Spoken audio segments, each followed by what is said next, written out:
Assalamualaikum warahmatullahi wabarakatuh.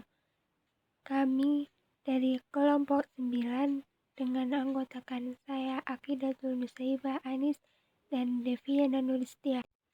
Hanifah akan mempresentasikan hasil diskusi kami mengenai psikologi sufi dalam makom waro. Yang pertama ada pengertian waro. Term waro atau waro'ain secara etimologi berarti al-kafu menahan, yang diartikan juga dengan al-ifah berarti menjaga atau menahan diri, yaitu menahan diri pada segala yang tidak pantas. Al-Mizzi 1980. Secara terminologi, al-waro' diartikan dengan menahan diri dari hal-hal yang diharamkan atau al-maharim, jelek atau keji, al-qabalah. Waro' dalam al-ta'rifat diartikan dengan menghindari hal-hal syubhat, khawatir kalau terjerumus pada hal-hal yang diharamkan. Pendapat yang lain mengatakan waro' adalah senantiasa melakukan perbuatan yang baik-baik.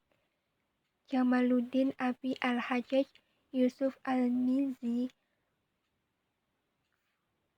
Secara bahasa, waro' artinya hati-hati. Secara istilah adalah sikap menahan diri agar tidak menyimpang sekejap pun dari mengingat Allah.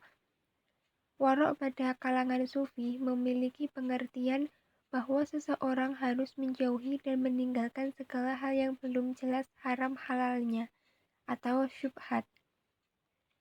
Dalam konteks kekinian, waro' dapat menjadikan seseorang sangat berhati-hati dalam kehidupannya, berusaha mencari rezeki yang halal, serta tidak menggunakan metode spekulasi dalam berbisnis sehingga semuanya harus jelas, terukur dan tidak lepas dari norma-norma kemanusiaan dan ketuhanan, serta melatih untuk senantiasa bersih dalam kehidupan baik lahir maupun batin.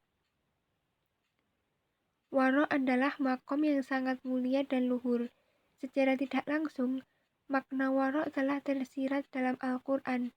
Di antaranya terdapat dalam surat An-Nur ayat 15 yang berbunyi, A'udzu billahi minasy syaithanir rajim.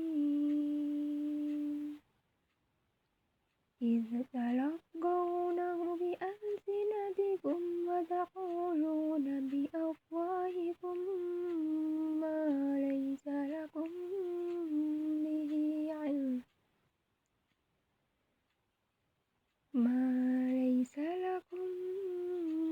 به علم وتحسبونه هينا وهو عند الله عظيم.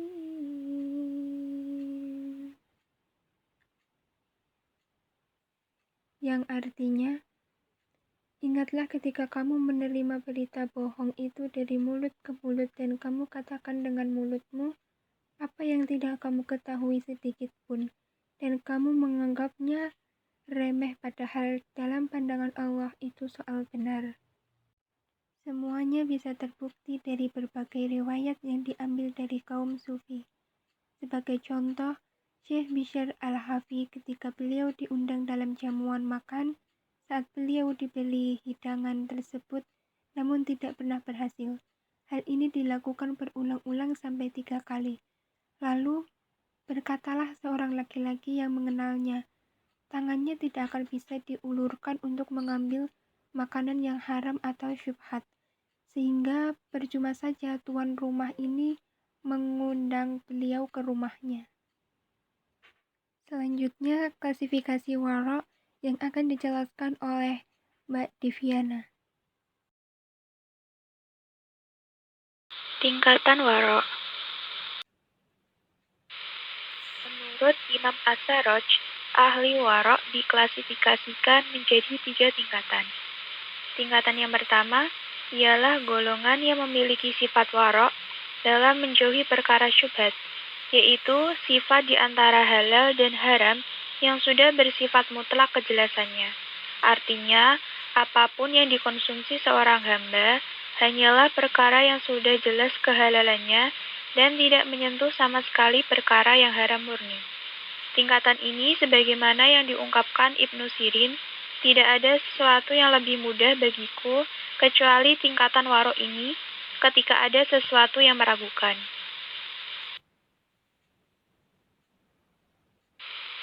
Selanjutnya tingkatan yang kedua, ialah waroknya arbab al-qulub, yakni golongan yang memiliki hati yang bersih, dan mutahakikin, yakni golongan yang memiliki sifat yang kuat, yaitu menjauhi segala hal yang bersumber dari hati, yang berpotensi membuat hati menjadi gelisah dan bergejolak ketika mengambil perkara yang syubhat.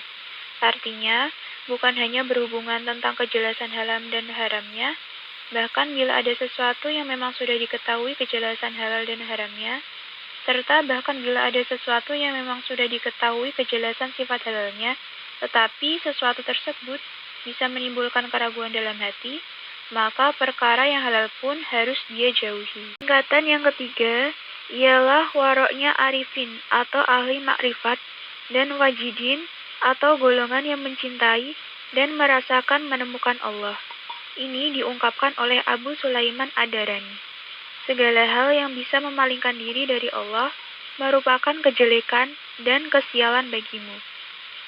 Kedudukan ini mengindikasikan bahwa segala macam apapun, meskipun perkara yang halal murni, bila memiliki potensi untuk memalingkan dari Allah, tetap harus dijauhi.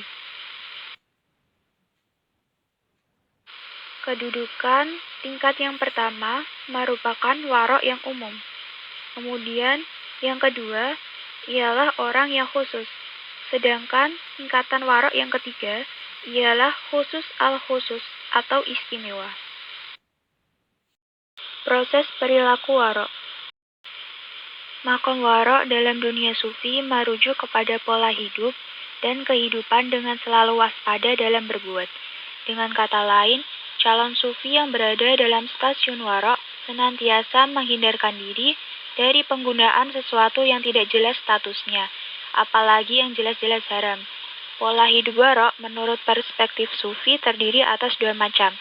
Yang pertama ialah warok lahiriah, dalam arti tidak mempergunakan anggota tubuh untuk hal-hal yang tidak diridhoi Tuhan. Dan yang kedua ialah warok batiniah, dalam arti tidak menempatkan atau mengisi hati sesuatu pun kecuali Tuhan. Perilaku warok ini bisa kita lihat seperti contohnya Syekh Bishr Al-Hafi ketika beliau diundang dalam jamuan makan, saat beliau diberi hidangan tersebut, namun tidak pernah berhasil.